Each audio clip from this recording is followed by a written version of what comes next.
Hi, it's Tim Hagen from Progress Coaching, and welcome to another episode of Coaching Conversations.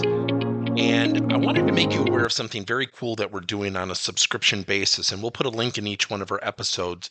But every Wednesday, we're going to be doing what we call an audio podcast workshop. That workshop will be roughly about 14 to maybe 20 minutes per episode, with each month having a theme from a coaching model, using feedback strategically, to coaching self-awareness, and so on.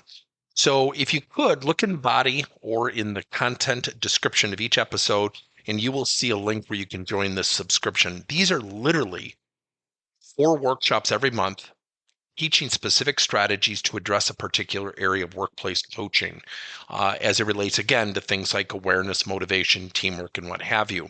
Here's the cool thing. It's only $10 per month, and each month you will get a handout that we will follow along with. So we also give you a tool for you to take notes as we go through each episode. We hope you'll check it out. Sales is certainly changing in the world, and so do sales teams and their sales leaders. We're going to introduce you to a very unique concept called the reverse sales coaching model. See, typically, we tend to drive sales coaching based on results. What we see that goes in the funnel, what we see that comes out of the funnel, what's causing changes within the funnel, etc. And we tend to be very linear. We tend to do it as it relates to our sales process or approach, or to do it, quite frankly, within congruence. The reverse sales coaching model gets you to look at your sales approach and your sales teams differently. If you have a piece of paper, take a piece of paper and draw 3 columns. And there's going to be columns 1, 2, and 3.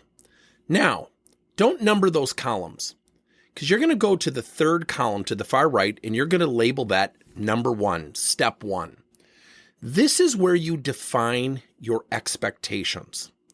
When you define your expectations, you're going to do it in the form of something called a functional requirement. Let me give you a description. A functional description is not a description or a bullet item that you typically find in a job description like cold calling. A functional requirement is where you give it frequency, expectations, you insert performance requirements such as to make 50 cold calls with absolute professionalism and enthusiasm each and every single day without exception, looking for the unique set of needs of every prospect contacted at a minimum of 10% contact rate. Now, that may not be what you're looking for, but you can see or hear there's some things to coach to versus just a bullet item that says cold calling. On the far right, you're going to list your functional requirements. Now think about all your functional requirements. Think about prospecting. Think about in prospecting things like email, the gatekeeper, texting, using video, whatever it might be. Think about all those new things that we have to do now to be successful at prospecting. Then let's go to needs-based selling. Let's say we're conducting a WebEx or a Zoom meeting and we're talking to a customer. There are different skill sets. You have to describe those expectations. You have to define your expectations. And when you do it in the form that I just depicted as a functional requirement for cold calling, and yes, it can take you some time, yet you're going to have clear expectations. Now, once you get that done, and that can be as simple as 3 to 5 functional requirements just to start, and you can always grow the plan or grow your model as you go forward. So let's say we have that done and column 1 is completed. And column 1 can be actually a couple pages. Then you're going to go back to column 1. So again, you just completed the first step, I should say, not column 1, but column 3. And you're going to then come to column 1, which is actually step 2.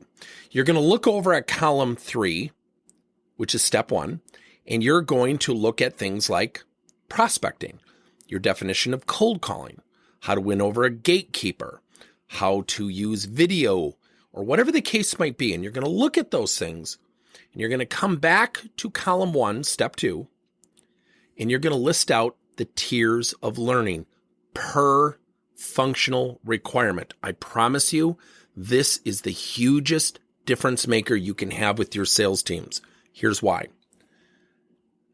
Go up to people today on your sales team and ask them, what do you specifically say and do when you get a competitor price objection? Walk me through the exact steps when you're making a cold call. Come on, let's be honest. We're all salespeople. If we were sales leaders or sales coaches at one point, we are the greatest society for shooting from the hip. Meaning sometimes we shoot from the hip and we don't really know what works or doesn't work. And sometimes our own people will redefine what our expectations are because we haven't really clearly laid them out. So when you go to step 2 in column 1, you look at each item and you depict knowledge. What do they need to know? Skill. How does that performance look when successful? Behavioral. What does confidence look like? And you literally depict the knowledge, skill, and behavioral requirements per functional requirement found in step 1 or column 3. And you list those out. I have to share this with you as an intermittent point walking you through this master lesson. I was on the phone with a vice president of sales, and I'll never forget it. He kept saying, we have to negotiate. And I said, great, walk me through. What's your definition of negotiation? What do you want your people to specifically do? He literally answered 4 times in a row, I don't want them to lower price as much as they are. Now, this is not my place to bestow my belief system on this guy, yet lowering price or not lowering price as much is not negotiation. It's objection handling. Negotiation is when we ask for things in return. So for example, when someone asks me, Tim, could you lower your pricing? I say, well, how much were you thinking? They give me a number and I say, well, what if we did this? And what if I met you halfway and you gave me 5 referrals into vice presidents or CEOs at your level at other companies? That's a negotiation. Doesn't mean it should be your negotiation, yet that's a negotiation. Not lowering price is just not lowering price. Why do I share that with you? They don't have it clearly defined. So their expectations are now a moving target. So again, let's do a quick review. Column 3 is step 1. You're going to list out functional requirements. You're going to come to step 2, which is column 1. For each functional requirement, you're going to depict the tiers of learning. Knowledge, what do they need to know? Skill, how do they need to be able to perform? Behavioral, what does confidence look like?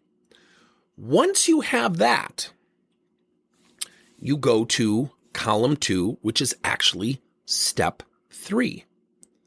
And you ask the question, what actions do we need to take to move towards successfully applying the things in column 3 or step 1, which is our illustration of definition of functional requirements?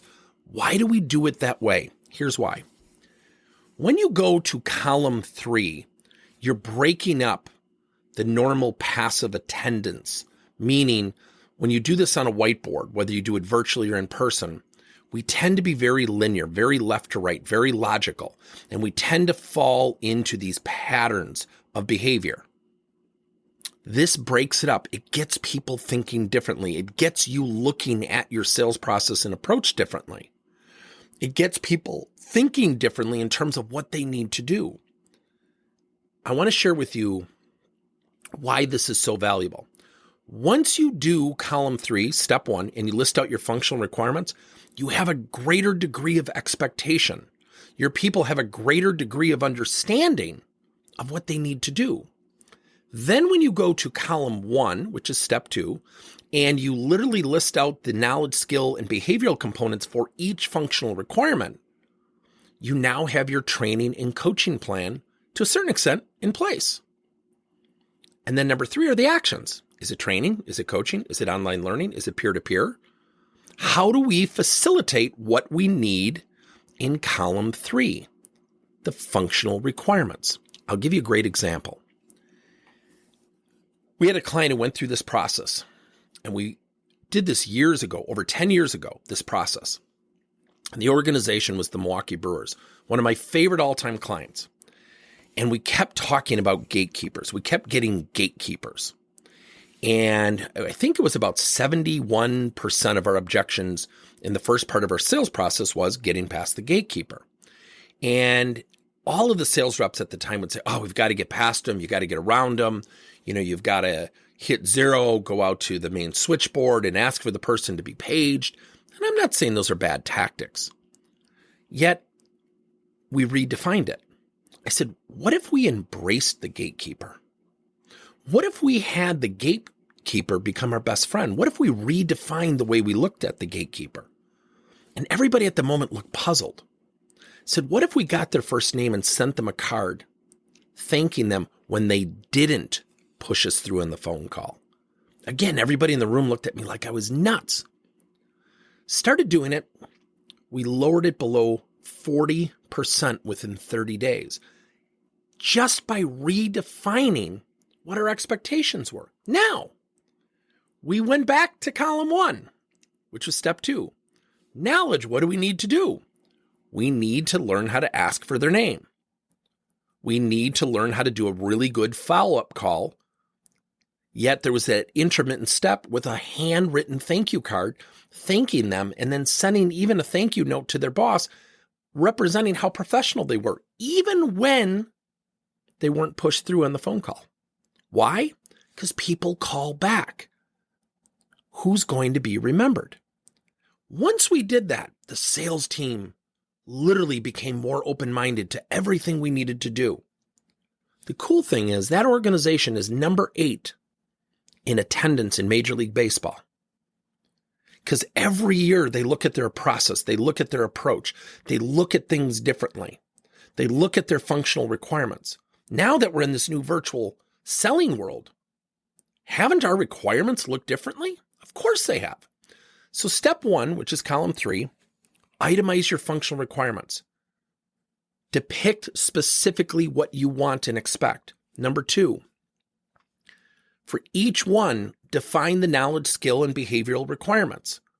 What are those components that they need to do successfully? And step 3, what are the actions you're going to take going forward to facilitate that learning, facilitate that practice, facilitate that training, and you will be ahead of the competition. Here's the cool thing. We had a client that literally their top objection was a competitor price objection. And we went around the room and we asked salespeople, write down on a note card, here's the objection. We're working with ABC Corp, or we're talking to ABC Corp.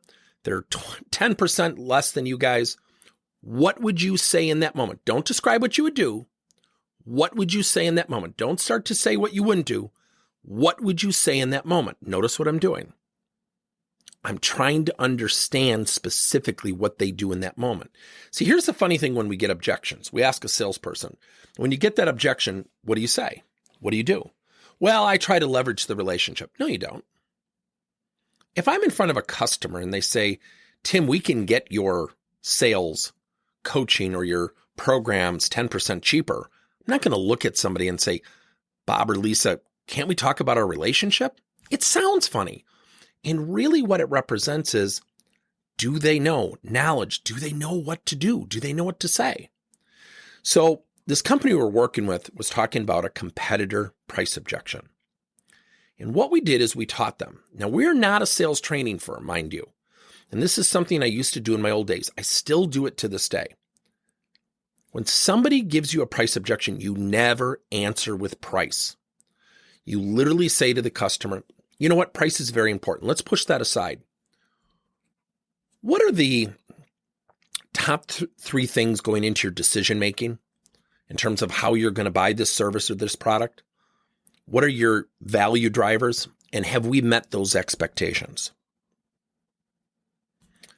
If the customer says, no, you haven't, I'm still a little confused, well, then price has no value in the conversation. They're not even convinced of your value. You need to go back and revisit that conversation.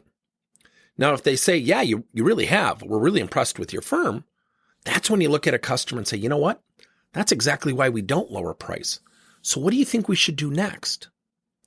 And then the customer who's put you on your heels is now in a position, they've got to create the next step. 9 times out of 10, the customer will say, Well, geez, I don't know. I mean, are you flexible on price?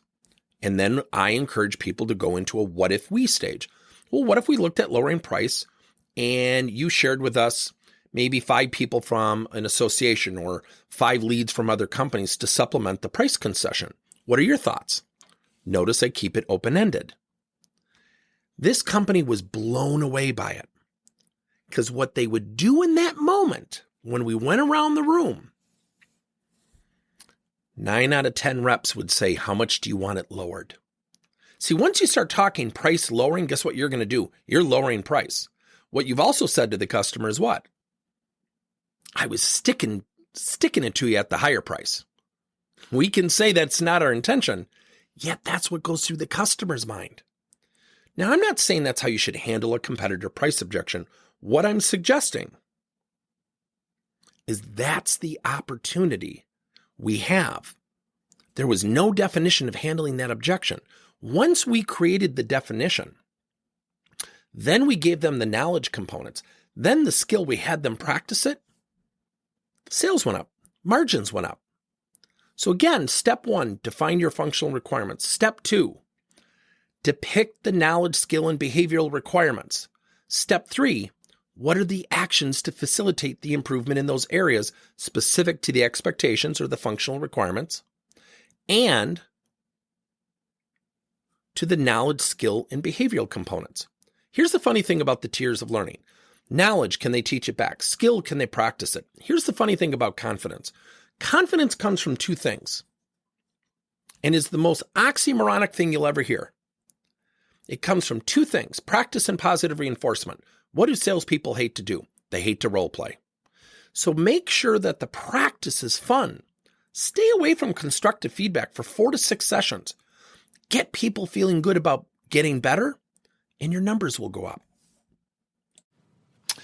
Thank you for listening to another episode of Coaching Conversations by Tim Hagen and Progress Coaching. Now, our company is always coming out with new and innovative solutions to help leaders coach their employees. And recently, we just created a new service called Coach to You, where leaders can pick and choose topics and assign 7 to 21-day programs for employees to learn and, more importantly, apply actions and then reflect and share what they're going to do going forward as a result of the learning. It's called Coach to You. We're literally bringing coaching to your employees. If you're intrigued, we'll have a link in each one of our episodes where you can get more information. And again, thank you so much for listening to another episode.